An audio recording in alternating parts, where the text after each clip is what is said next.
We're delighted that she's with us today to talk about her book, and we're very pleased to welcome you, Lette. Oh.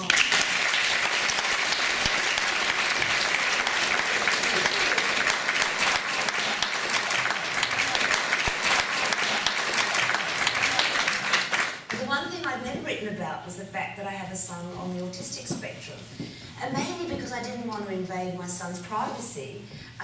But when I started my 13th novel, I think, I was doing another satire on the sex war, and these other books started pouring out of the end of my pen about a single mother raising a child with autism. So I thought, oh, well, what'll I do? I thought, I'll publish the book, but I won't mention my connection.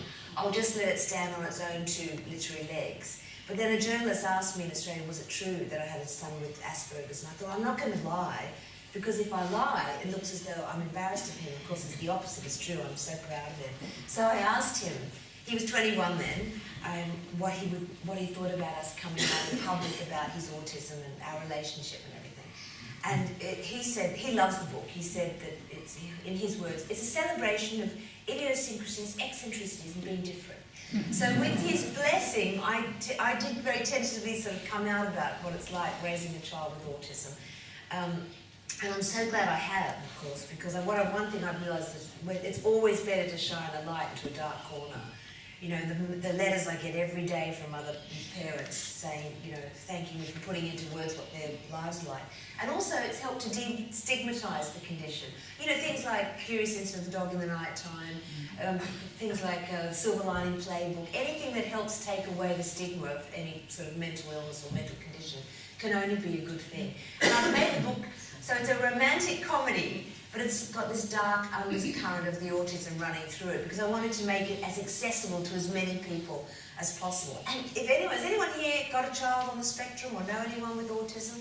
Well, it is quite funny a lot of the time, because people with autism have no filter. I mean, they say whatever they're thinking.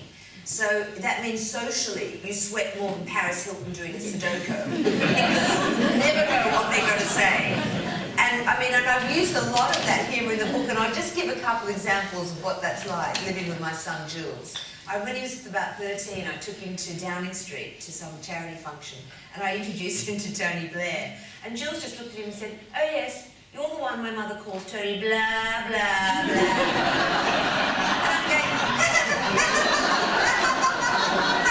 you know, normally never at a loss for words. And then I took him to some other function when he was about 14, and I took him to Anne Widdecombe, and he said, oh yeah, you're the one my mother says is two-faced. But if that's true, why are you wearing that one when it's all wrinkly and crinkly and all?